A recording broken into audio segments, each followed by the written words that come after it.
Question आप देख रहे हो स्क्रीन पे, है ना। Question Yes, sir. आपका ऑल्टरनेटिंग करंट का जो क्वेश्चन है वो मैं यहाँ पे डिस्कस कर रहा हूँ। और पहला क्वेश्चन फटाफट यहाँ पे सिर्फ डिस्कस करते चले जाएंगे। मैं कलर चेंज कर लेता हूँ, जैसे कि टिक मार्क जब करूँ तो वो हमारे पता रहे कि मुझे कि दूसरे कलर से रेड मैं सिलेक्ट कर लिया मैंने। देखिए पहला क्वेश्चन जैसे कि आप देख रहे हो यहाँ पे, ऑल्टरनेटिंग करंट का N AC circuit containing only capacitance the current.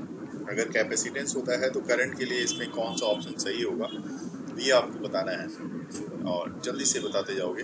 Lead करता है। लीड करता है, वेरी गुड। लीड करेगा, lead the voltage, the current leads the voltage bye 90 degree. बिल्कुल सही बात, क्योंकि इस तरह से बनता है यहाँ पे, आपको भी पता है कि करंट और वोल्टेज के बीच का जो होता है आई और बी के बीच का वो 90 डिग्री का एंगल बनता है, राइट। आइए दूसरा क्वेश्चन देखते हैं। दूसरे क्वेश्चन में बताना है आपको चोक कॉइल का है, इससे भी रिलेटेड क्वेश्चन आता है। क्वेश्चन नंबर 2 आप देख रहे हो यहाँ पे। सर चोक होता क्या है? चोक कॉइल जो आपके ट्यूब में लगता है ना।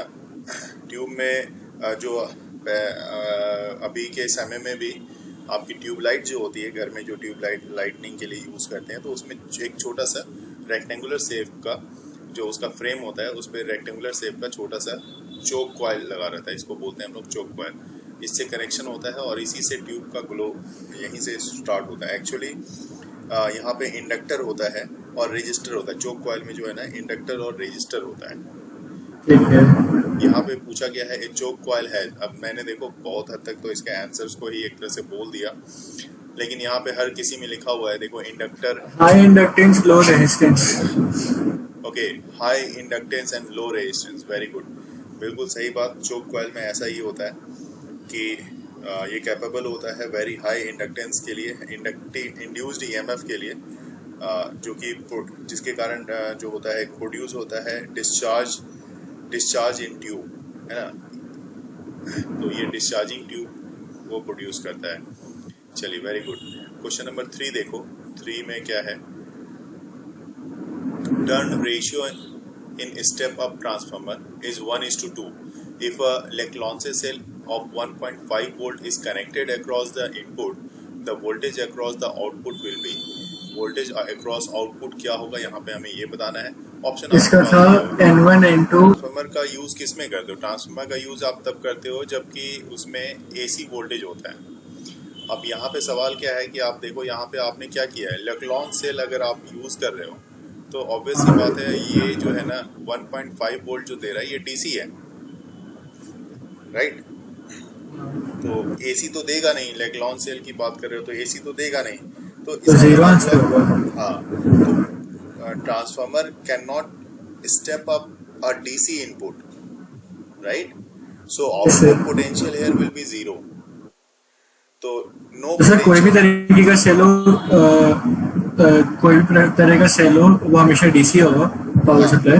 100% ये लेक्लॉन्च सेल जो हम लोग बनाते हैं लैब में वो हमेशा डीसी देगा। तो एसी बनाने के लिए तो आपको उस तरह का मैकेनिकल एनर्जी को आप डायनेमो लगाओगे तो जाके वो कन्वर्ट होगा ना। तो इस तरह के क्वेश्चन में ज़्यादातर बच्चे यहाँ पे फंस जाते हैं, इसलिए मैं फिर से रिपीट कर रहा हूँ कि transformer can not step up कर सकता है क्या ट्रांसफार्मर? डीसी को तो स्टेप अप नहीं कर सकता ना। जो इनपुट डीसी दे रहे हो तो उसको स्टेप अप वो करेगा नहीं, इसलिए आउटपुट पोटेंशियल यहाँ पे क्या होगी? 0 होगी। तो no potential will be induced in the secondary coil. कोई पोटेंशियल तो इंड्यूस्ड होगा नहीं, तो ये आंसर इसका 0 होगा, राइट। तो अच्छा क्वेश्चन आया हुआ क्वेश्चन है, अच्छा क्वेश्चन में से।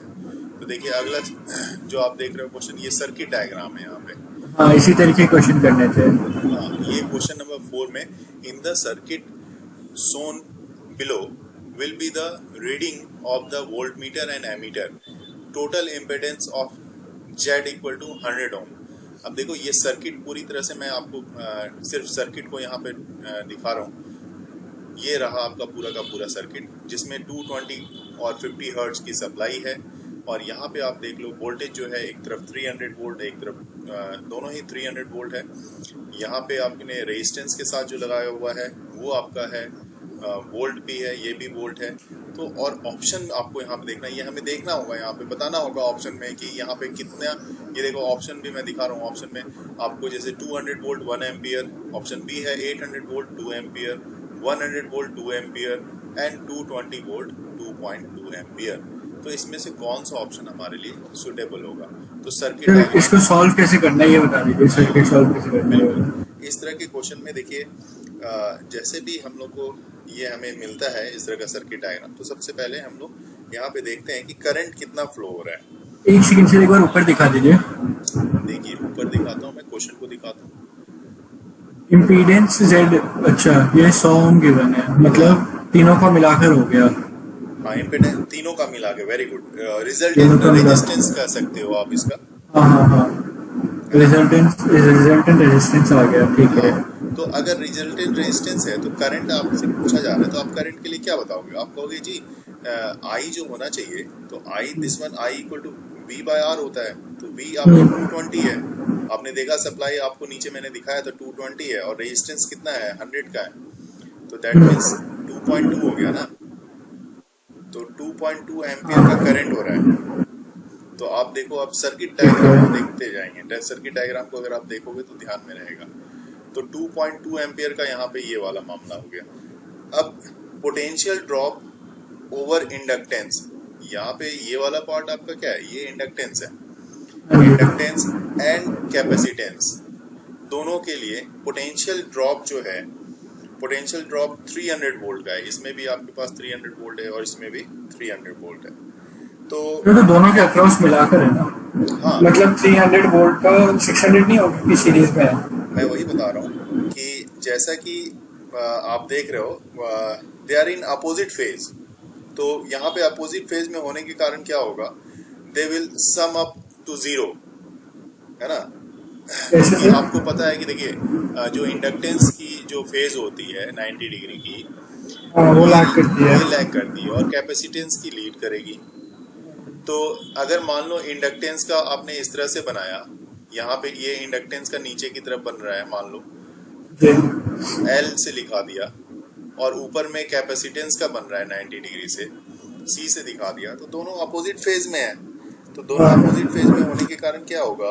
दोनों एक दूसरे को कैंसिल कर लेगा, ठीक है। yes, तो ये एक दूसरे को कैंसिल कर लिया, मतलब इसका मामला खत्म हो गया। तो होल जो वोल्ट है, मतलब इसका मतलब यहाँ पे जो भी जो वोल्टेज सप्लाई हो रही है वो कितने की हो रही होगी? वो 220 की ही हो रही है, जो एक्सटर्नल सोर्स से आपने सप्लाई किया है ना। yes, yes, तो यही सप्लाई हो रही होगी। इसके बाद आपके पास क्या है? रेजिस्टेंस लगा हुआ है इसके साथ, राइट। तो रेजिस्टेंस लगा हुआ है, तो आप फार्मूला यहाँ पे लगा लो। देखो फार्मूला क्या लगाओगे आप यहाँ पे? फार्मूला सिंपल सा आपको पता है, VL माइनस VC का स्क्वायर, जो रिजल्टेंट इम्पेडेंस यहाँ पे वोल्टेज के लिए लगाते हो, प्लस VR का स्क्वायर, और this one is equal to जो EMF है, नेट EMF, वो आपका कितने का है? 220 का है। तो आपने यहाँ पे 220 लगा दिया। ये है, इसका भी स्क्वायर कर लो आप,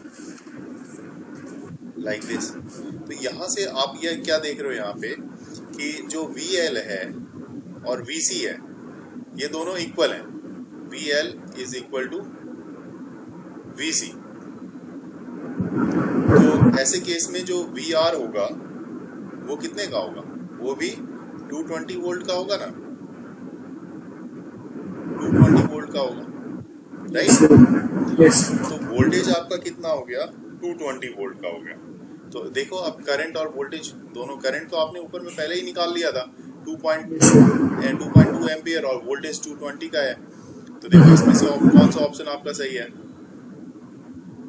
फिर एक सेकेंड, वो 2.2 का निकाला था तो D हुआ, और वोल्टेज 220 वोल्ट जो उसके अक्रॉस था। हाँ, सिंपल सा है ना कि in a circuit the coil of a choke, यहाँ पे क्या होता है? डिक्रीज कर रहा है करंट को या इंक्रीज कर रहा है करंट को। High resistance to DC circuit या नो इफेक्ट। एक चीज बता दीजिए, इसमें जो हमने जो डिस्कस किया था, इसी तरह के क्वेश्चन में एक डिस्कस किया था जिसमें आपने इंडक्टेंस लो रेजिस्टेंस था। हाँ, हाई रेजिस्टेंस है ना, फिर हाई इंडक्टेंस था ना। हाँ बिल्कुल, हाई इंडक्टेंस जो कॉइल जो होती है वो उसकी इंडक्टेंस हाई होती है ना। लो रेजिस्टेंस, हाँ जी। तो बिल्कुल, तो तो यहाँ पे जैसे सर्किट दी हुई है, एसी सोर्स से कनेक्टेड सर्किट है, चोक कॉइल है जो कि जिसमें इंडक्टर तो होगा, और वहां पे इंडक्टर जो होगा विद हाई रिएक्टेंस होगा। ध्यान रखना, मेरी बात को सुनना। जो चोक कॉइल है उसकी जो इंडक्टेंस होगी वो हाई होगी, ठीक है। इंडक्टर जो यूज कर रहे हो आप, इंडक्टर विद हाई रिएक्टेंस, पहली बात, जिसके कारण क्या होता है, ये यूज किया जाता है ताकि करंट इसमें डिक्रीज हो जाए without loss of energy. Current आपका डिक्रीज हो जाए, ध्यान देना, विदाउट लॉस ऑफ एनर्जी।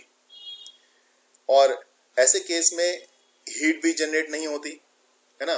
तो जब हीट जनरेट नहीं होगी तो नो लॉस ऑफ एनर्जी होगा, एक तरह से का मामला बनेगा कि एनर्जी की लॉस ही नहीं हो रही, और आपने दोनों ही चीज परफॉर्म कर लिया कि भाई रिएक्टेंस भी हाई हो गई इंडक्टर की और करंट भी डिक्रीज हो गया, तो no heat generated, so no loss of energy.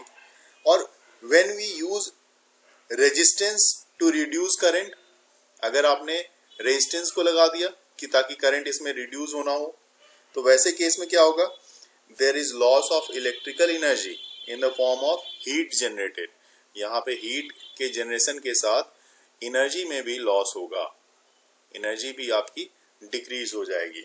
तो ऐसे केस में आपके पास पहला वाला जो ऑप्शन आप देख रहे हो डिक्रीज होता है। करंट क्या होता है, चोक कॉइल के केस में करंट भी डिक्रीज होता है, ये आपका सही आंसर होगा। थोड़ा सा देख, मैं बता दूं, क्लियर कर देता हूँ यहाँ पे एक चीज।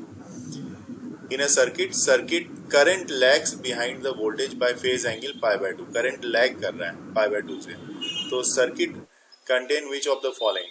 तो करंट लैग करेगा सिर्फ एक के केस में, किसमें पता है, इंडक्टर के केस में। कैपेसिटर के केस में तो इंक्रीज करता है ना, लीड करता है, लैग करता है इंडक्टर के केस में।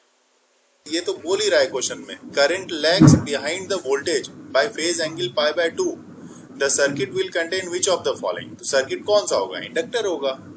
फॉर्मूले तो बहुत सारे हैं, लेकिन क्वेश्चन में ये बोल रहा है, क्वेश्चन नंबर 7 में, कि coefficient of mutual inductance when magnetic flux changes by इतना। तो फ्लक्स आपके पास दिया हुआ है and the current changes by इतना, तो चेंज इन करंट और चेंज इन फ्लक्स दिया हुआ है, और आपसे पूछा जा रहा है म्यूचुअल। 2 हेनरी आंसर है क्या? कितना? 2 हेनरी। 2 हेनरी, बिल्कुल सही, 2 हेनरी इसका आंसर होगा, ठीक है ना। फाई इक्वल टू सीधा आप यूज कर रहे होगे MI, हाँ, तो d5/dt, बिल्कुल, तो d5/di, m equal to d5/di use कर लो, है ना।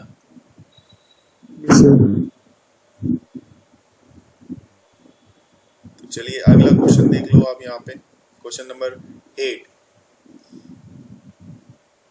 पैरेलल एलसी सर्किट, अच्छा हाँ, इन एन ये एलसी ऑसिलेशन वाला हो गया। बिल्कुल, ideal parallel LC circuit, capacitor is charged by connecting it to a DC source जो भी है आपका इज देन डिस्कनेक्टेड। पहले कनेक्ट किया आपने, कनेक्ट किया है, उसके बाद आप क्या कर रहे हो, उसके बाद आप डिस्कनेक्ट कर रहे हो। The current in the circuit, current का क्या होगा, ऑप्शन यही है, become zero instantaneously, grow monotonically, decay monotonically, और ऑक्सीलेट्स इंस्टेंटेनियसली। डी पार्ट ज्यादा परफेक्ट आंसर है, क्योंकि आपने जैसे बताया कि LC सर्किट है, तो LC सर्किट ऑक्सीलेट्स तो होगा मैक्सिमम और मिनिमम के बीच में, मिनिमम वैल्यू और मैक्सिमम वैल्यू के बीच में। तो वैसे केस में होगा LC सर्किट नीड ऑक्सीलेशन, जो कि इलेक्ट्रिकल होगा, और ऐसे तब क्या होगा, ड्यू टू डिस्चार्जिंग और चार्जिंग ऑफ कैपेसिटर, कैपेसिटर जो आपने लिया हुआ है, चार्ज और डिस्चार्ज जब होगा वो, तो इसका मतलब है कि जब मान लो चार्ज होगा तो मैग्नेटाइजेशन होगी, और जब डिस्चार्ज होगा तो डीमैग्नेटाइजेशन होगी इंडक्टर की, है ना। तो यहाँ पे ऐसे केस में ऑक्सीलेट, इसका मतलब ये होगा इंस्टेंटेनियसली ऑक्सीलेट करेगा। बिल्कुल सही आंसर है आपका, D answer. Capacitor of capacitance 2 microfarad दिया हुआ है, connected in tank circuit of oscillator oscillating with frequency 1 kilohertz. तो 1 किलोहर्ट्ज मतलब कहने का मतलब ये हो गया कि 10⁻³ हर्ट्ज, ये तो क्लियर है। हाँ, रिएक्टेंस ऑफ सर ये कैपेसिटर। ओमेगा की वैल्यू है ना जो हर्ट्ज में आ गई? अच्छा अभी देख रहे फ्रीक्वेंसी है, नहीं फ्रीक्वेंसी है वो, मतलब फ्रीक्वेंसी है। एफ की वैल्यू है, एफ की वैल्यू है। हाँ ये फ्रीक्वेंसी है, एफ से लिखते हो या फिर आप उससे लिख दो, हाँ हाँ हाँ, न्यू से लिख दो। वही वही वही बिल्कुल। ठीक है, एक सेकंड। अब बात कर लेते हैं तो रिएक्टेंस ऑफ सर एक सेकंड रुक जाइए। हाँ करो।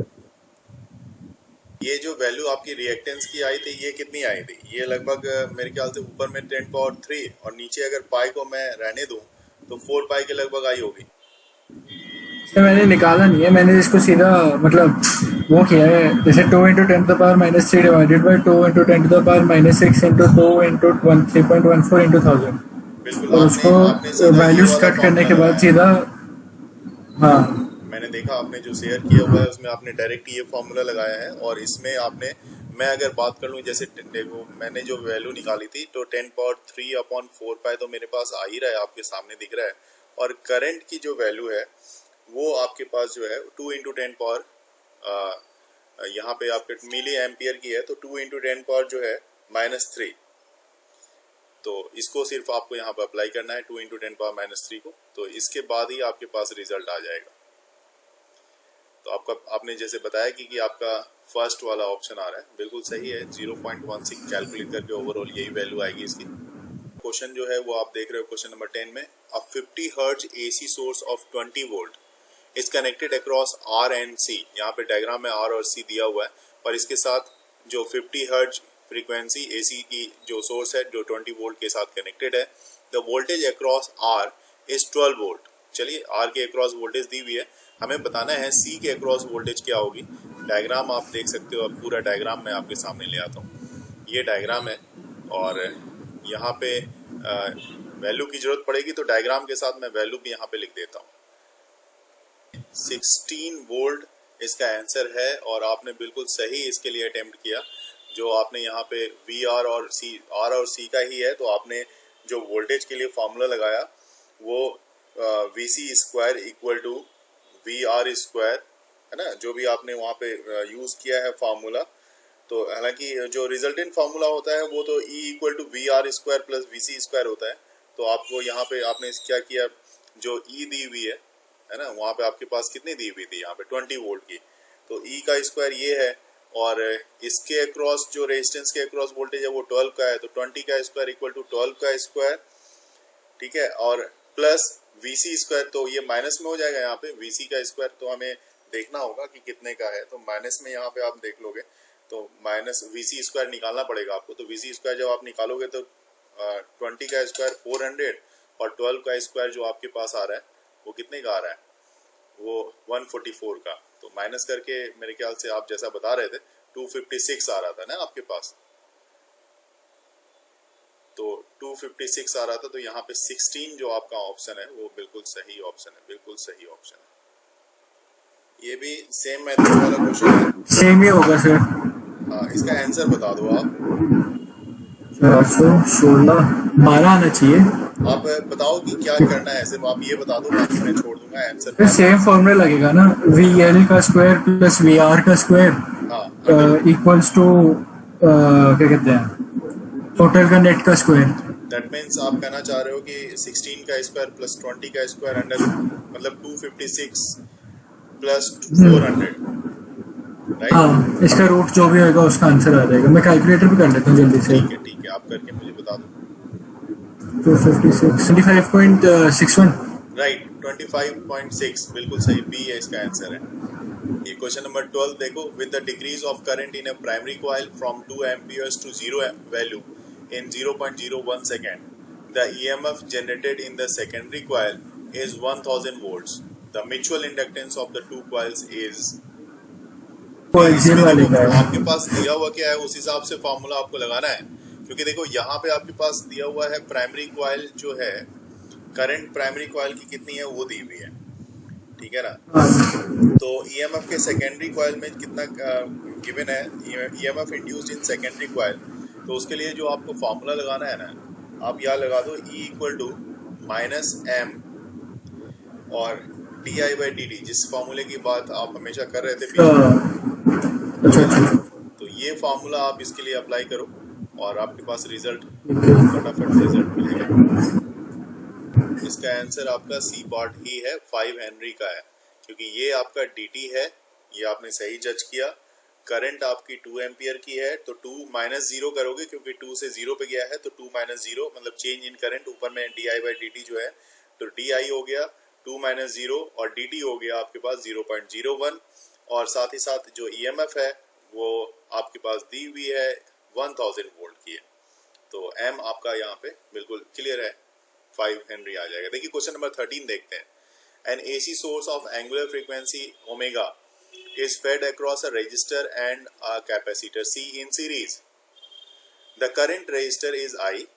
If now the frequency of the source is changed by omega by 3, पहले ओमेगा था अब ओमेगा by 3 हो गया, but the maintaining the same voltage. The current in the circuit is found to be halved. Current यहाँ पे आपका half हो रहा है, ध्यान देंगे। Calculate the ratio of reactance to resistance at the original frequency omega. Option है ही आपके पास 4 ऑप्शन, √3/5, √2/5, √1/5, √4/5। सबसे पहले आपको यहाँ पे देखना होगा कि एट एंगुलर फ्रीक्वेंसी ओमेगा, जो हमारा ओमेगा है उस पे देखना होगा। तो at omega, angular frequency omega through RC, चूंकि R और C रेजिस्टेंस और रेजिस्टर और कैपेसिटर, बस रेजिस्टर और कैपेसिटर की बात हो रही है, इसको कैसे निकालोगे? तो आप करंट निकालना चाहो तो आप IRMS लगा दो। आप IRMS कितना होगा? I इक्वल टू V/R होता है, तो एक तो VRMS अपॉन में यहाँ पे अंडर रूट R² और प्लस जो X, तो X किसका? तो वो तो इसका है ना आपका कैपेसिटर का, तो प्लस आप कर दो कैपेसिटर के लिए XC, रेजिस्टेंस ऑफ कैपेसिटर, जो इसको रिएक्टेंस बोलते हैं, ये कर दिया आपने। तो VRMS, ऊपर VRMS तो सही है, और अपॉन में आप क्या कर लोगे? अंडर रूट R² प्लस, अब इसको आप लिख सकते हो 1/ओमेगा C का स्क्वायर। अब ये ओमेगा C का स्क्वायर हो गया। तो इसको आप पहले, सबसे पहले एक इक्वेशन आप इसको कंसीडर कर लो। अब जब बात होगी कि जब एंगुलर फ्रीक्वेंसी आपकी ओमेगा बाय 3 हो रही है, तब आप इसको अप्लाई करो। तो इसकी जगह पे आप ओमेगा बाय 3 मतलब ओमेगा बाय 3 करना पड़ेगा आपको। तो वैसे केस में जब ओमेगा बाय 3 होगा तो यहाँ पे आई करंट कितना होता है ये भी देखो। तो उस केस में करंट आपका हाफ हो रहा है, तो IRMS इस बार जो आपका हो रहा है वो हाफ हो जाता है, पूरी चीज वही रह जाएगी। VRMS इस बार आपने लिख दिया VRMS, और अपॉन में अंडर रूट R² प्लस, अब ये इसको मैं सिर्फ कर देता हूँ, चूंकि ओमेगा बाय 3 होगा तो ये 3 ऊपर चला जाएगा, 3/ओमेगा C, ठीक है ना, इसका स्क्वायर कर लो आप। ये इक्वेशन 2 हो गया आपका। अभी इक्वेशन 1 ले लिया, इक्वेशन 2 हो गया। अब दोनों को डिवाइड कर लो, आप लिख दो 1/2। अब आप करके देखो, 1/2 करोगे जब आप, पूरा कैलकुलेशन करना पड़ेगा आपको, ठीक है, तो आपके पास क्या मिलेगा आपको? चलो कैलकुलेशन करके दिखा देता हूँ मैं। यहाँ तक कर लिया हमने डिवाइड करके, उसके बाद स्क्वायरिंग करोगे तो ये हो जाएगा 4 प्लस 1/ओमेगा C, ठीक है, इसकी स्क्वायरिंग हो जाएगी, और this one is equal to R² plus 3/ओमेगा C, इसका स्क्वायर हो जाएगा। अब ये हो जाएगा 3R², देखो यहाँ पे 4R², यहाँ पे R², ये आपके पास बचेगा इस तरफ 3R²। This one is equal to आपके पास बच जाएगा 5 अपॉन में ओमेगा² C², और इसको आप यहाँ पे करोगे, दिस इम्प्लाइज दैट 1/ओमेगा C R, क्योंकि यहाँ पे देखो, यहाँ 1/ओमेगा C अपॉन में आर, पूरे पे मैं थोड़ा सा ऊपर स्क्रॉल करता हूँ, अपॉन में आर, और this one is equal to under root 3/5। तो अब यहाँ से तो हमें क्लियर हो रहा है कि ये भाई ये वाला जो वैल्यू है ये एक्सी का है और ये वैल्यू आर है, तो एक्सी बाय आर की रेशियो कितनी आ रही है हमारे पास 3/5, मतलब फर्स्ट वाला ऑप्शन सही होगा। देखो ना, ये 3 का स्क्वायर करोगे 9 बाय ओमेगा यस सर, ठीक है सर। और ये 4 ओमेगा स्क्वायर सी स्क्वायर, तो 9 - 4 5 हो गया इसको अगर इधर ले आ रहे हो तो, और ये 3r स्क्वायर, ये 4r स्क्वायर, ये r स्क्वायर इधर आएगा तो 3r स्क्वायर हो गया। तो बस तो रहा है सिर्फ इतना सा पार्ट हमारे पास ना। क्वेश्चन नंबर 14 वाले में डायरेक्ट फार्मूला लगाने का है। जैसे AC मेन सप्लाई गिवन है 220 volt, the average EMF during the positive half cycle. तो पॉजिटिव हाफ साइकिल के लिए आपको देखना है, तो आप क्या करो, यहाँ पे आप सीधा अप्लाई करो, फार्मूला अप्लाई करो। आपको ERMS का फार्मूला पता है कि ERMS इक्वल टू E0/2 होता है, तो दिस वन इज E0/2। तो E0 तो आपकी पीक EMF होती है, √2 कर दो ये दिस वन, तो E0 इक्वल टू कितना हो जाएगा, E0 this one is equal to √2 ERMS, √2 time of ERMS। तो अब एवरेज जो EMF है ओवर हाफ साइकिल के लिए बात की जाए, तो यहाँ पे आप लिख दो average EMF over half cycle.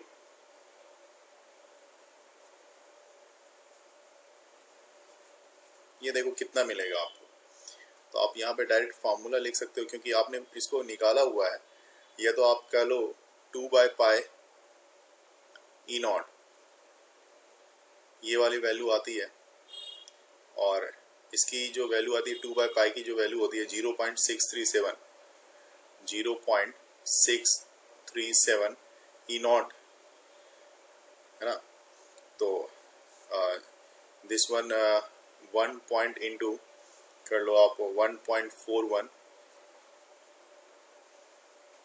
Into जो E0 है, उसके लिए आप जैसे आपने यहाँ पे वैल्यू निकालोगे तो E0 equal to √2 into ERMS थी, तो यहाँ पे E0 सब चीज टोटल करके जो वैल्यू ये इंटू 220 कर लो आप, तो दिस वन इक्वल टू लगभग आप कैलकुलेट करोगे तो आपके पास जो 190, मैं कैलकुलेट करके देख रहा हूँ, तो ये लगभग 198.15 की वैल्यू आ रही है, जो हमारे ऑप्शन के फर्स्ट वाले से लगभग टैली कर रही है।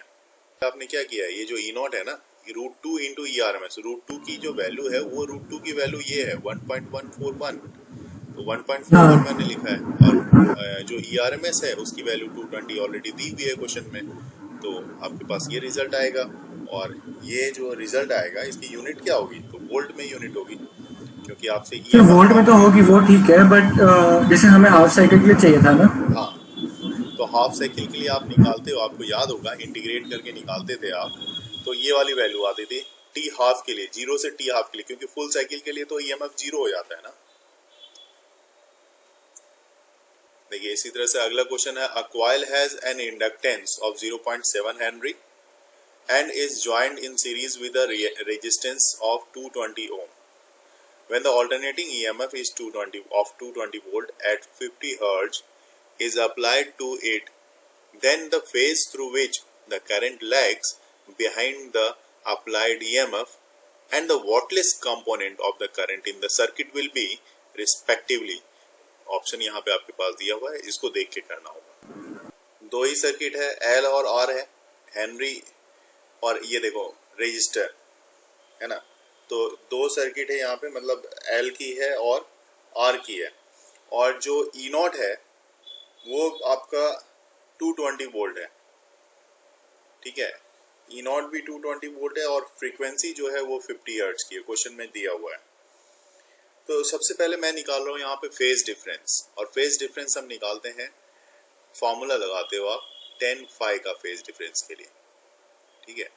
tan phi इक्वल टू, ऐसे केस में यहाँ पे हमारे पास जो होगा XL/R, क्योंकि y एक्सिस में एल होता है और एक्स एक्सिस में आर होता है। और एक्सएल के लिए आप क्या लिखते हो, this one is omega L upon में आर, और ओमेगा के लिए फिर आप लिखोगे 2 पाई न्यू, तो this one is 2 pi nu into L upon R. ठीक है, और सबकी वैल्यू यहाँ पे पुट करने की जरूरत है। जैसे एक्सएल जो है 2 पाई न्यू एल है, ठीक है, तो जब आप इसमें वैल्यू पुट करोगे तो ये वैल्यू कितनी आएगी, देखो 2 पाई की वैल्यू अगर आप 22/7 ले लेते हो तो यहाँ पे आप लिख दो 22/7, ठीक है। और साथ ही साथ अब देखो इनटू फ्रीक्वेंसी 50 है तो फ्रीक्वेंसी की जगह पे आप 50 हर्ट्ज लिख दो, और इंडक्टर की जो वैल्यू है वो 0.7 की क्वेश्चन में दी हुई है, ये 0.7, दिस वन इज इनटू 0.7। इससे क्या होगा, आपके पास निकलने वाला है एंगल, ठीक है। ये सारी वैल्यू अगर आप पुट कर देते हो तो आपके पास जो आएगा, देखो 7 और ये 7 कैंसिल होगा, बाकी आप 10 यहाँ पे लिख सकते हो इसका डेसिमल को रिप्लेस करके, तो 10 लिख दिया तो ये 0 और ये 0 भी कैंसिल हो गया, ठीक है। तो आपके पास आ रहा है 5 2 जा 10 और 22 इंटू 10 हो गया 220, तो ये 220 तो यहाँ पे आ गया आपके पास। अब इसमें अभी तो आपने सिर्फ ऊपर का काम किया, नीचे क्या दिखा हुआ है आपके, तो नीचे क्वेश्चन में जो दिया हुआ है वो आर है, आर रेजिस्टेंस, तो अपॉन में आप दोनों तरफ अपॉन में रेजिस्टेंस की जो वैल्यू है वो 220 की है, तो यहाँ पे आप अपॉन में 220 कर दो, तो टोटली कैंसिल हो गया, 1 आ गया। अब 10 फाई की वैल्यू 1 कब होती है, तो आपको भी अच्छे से पता है, मतलब 45 डिग्री पे होती है, तो एंगल तो आपको मिल गया। इसमें आपके पास एंगल, अब देखो यहाँ से सिर्फ इसको सॉल्व करके ही आप बता सकते हो कि आपका बी वाला सही है, क्योंकि ऑप्शन में एंगल आपने निकाल दिया है। अब लेकिन फिर भी वॉटलेस कंपोनेंट ऑफ करंट की बात आपने पूछी थी, तो यहाँ पे बताता हूं मैं, this one is equal to होता है I naught sine phi, formula note कर लेना, काम आएगा, आई नॉट साइन फाई, ये वॉटलेस कंपोनेंट ऑफ करंट है। और आई नॉट तो आई नॉट आप रहने दो यहाँ पे, और साइन फाई की जगह पे आप लिख दो साइन फाई, मतलब यहाँ पे साइन 45 डिग्री, फाई की वैल्यू आपने निकाली है, तो दिस वन इज 1/√2 होता है, तो अपॉन आप √2 लिख सकते हो।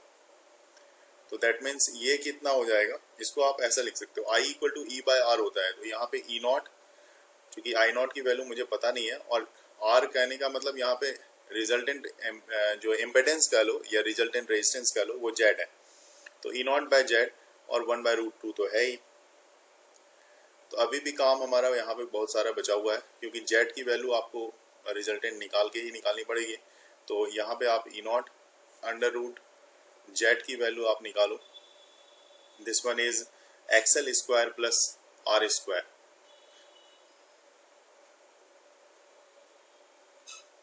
ठीक है। तो ये आपके पास ये वाली वैल्यू आ गई XL square plus R square, और √2 आप यहाँ पे 1/√2 आप ले रहे हो कंटिन्यूसली, आपको 1/√2 लेना ही है, तो अपॉन इनटू में 1/√2 आप यहाँ पे कर दो, पूरी वैल्यू आप रखोगे। ई नॉट की वैल्यू आपको पता है, क्वेश्चन में दिए हुआ है, यहाँ पे ई नॉट की वैल्यू 220 वोल्ट है, तो 220 अपॉन में √2 है ही, नीचे √2 ले लो, और अंडर रूट में XL 220 का स्क्वायर प्लस 220 का स्क्वायर, ठीक है। तो ये दोनों का जैसे ही आप स्क्वायर करोगे, 220 स्क्वायर प्लस 220 स्क्वायर,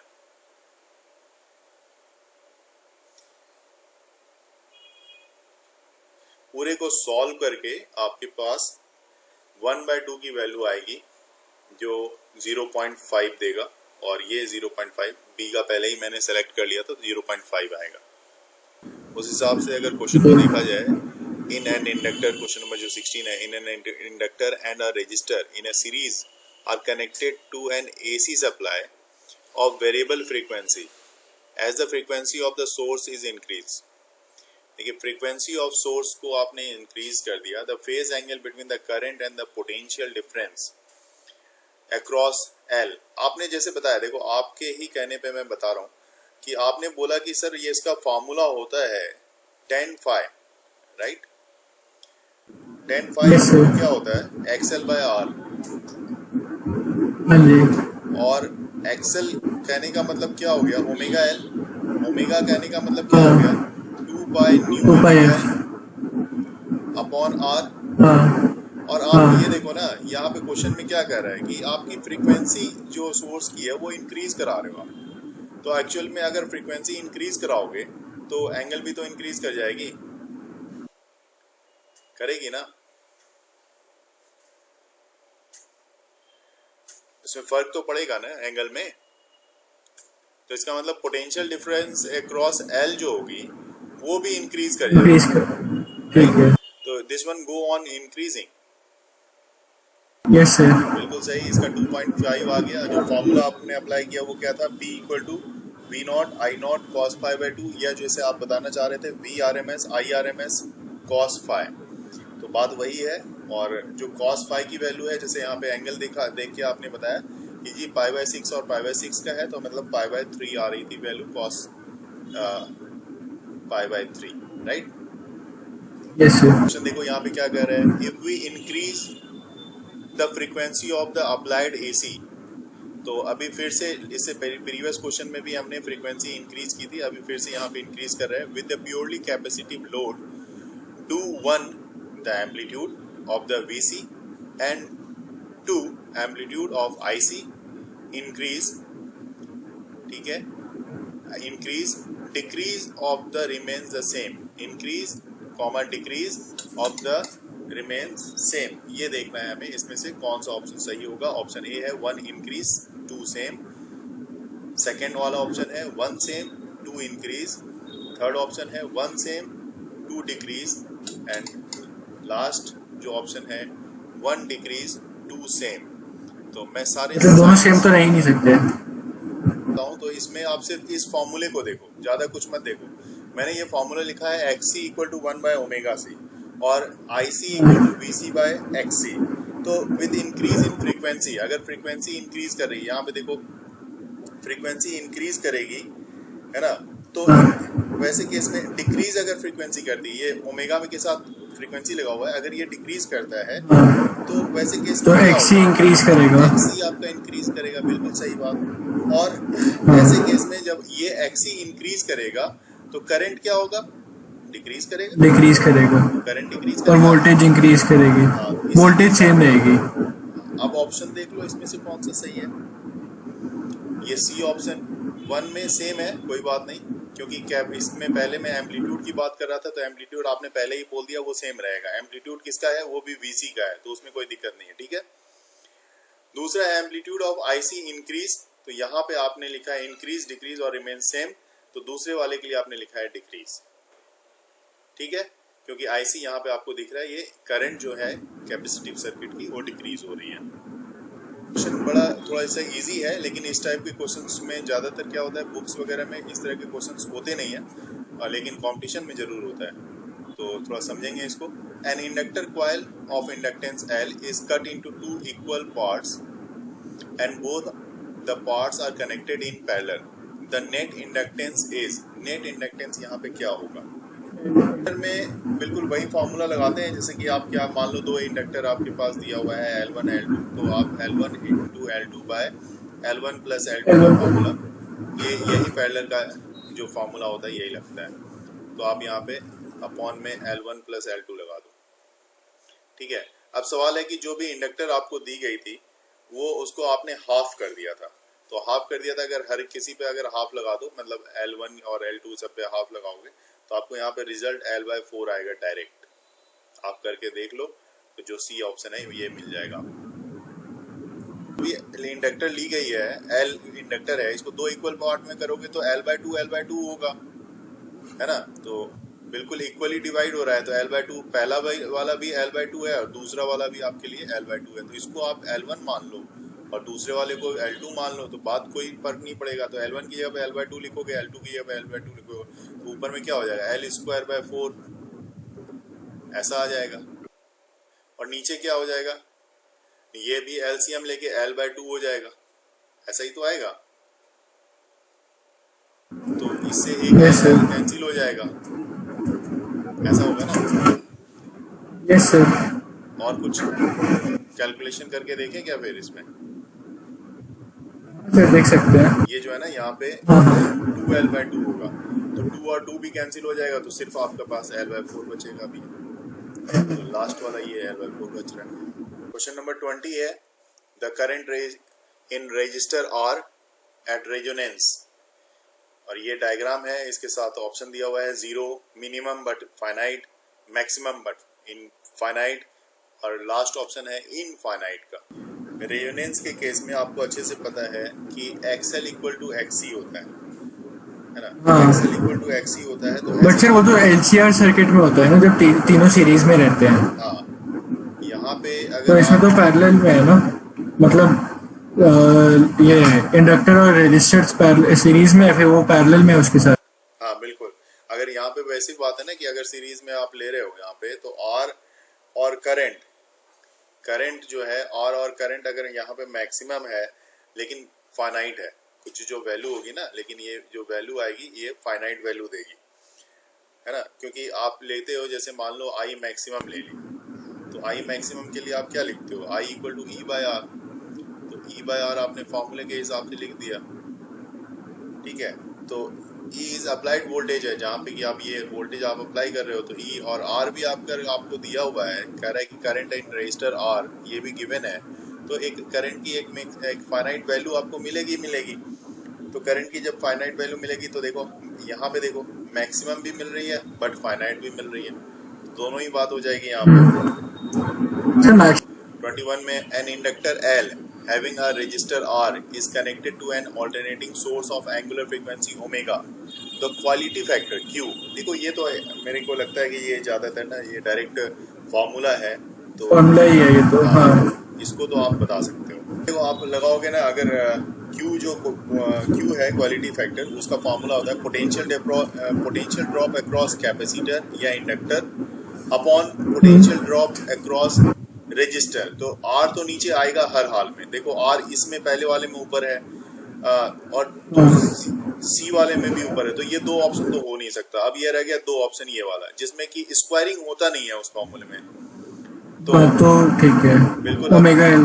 हाँ, आपको उस पे जाने की जरूरत नहीं पड़ेगी ना, पूरा सॉल्व करने की जरूरत नहीं पड़ेगी ऐसे हाल में। अगला क्वेश्चन देखो, question number 22 in an AC circuit the current flowing in the inductance I equal to 5 sin 100t minus pi by 2 amperes and the potential difference is V equal to 200 sin 100t volts. The power consumption is equal to, power कितना कंजम्प होगा ये आपको बताना है। Formula यहाँ पे आपको लगाना पड़ेगा पावर कंजम्पशन का, जो आपने अभी फार्मूला मुझे बताया भी था, वो फार्मूला पावर का, वो फार्मूला सेम फार्मूला यहाँ पे लगेगा। बिल्कुल सही, बिल्कुल सही, जीरो आंसर है, डिफरेंस नहीं है ना। तो cos पाई बाय 2 हो जाएगा, P equal to IRMS VRMS cos pi by 2, तो मतलब 0 हो गया। बिल्कुल सही बात है और 100% सही है, जीरो आंसर ही है इसका।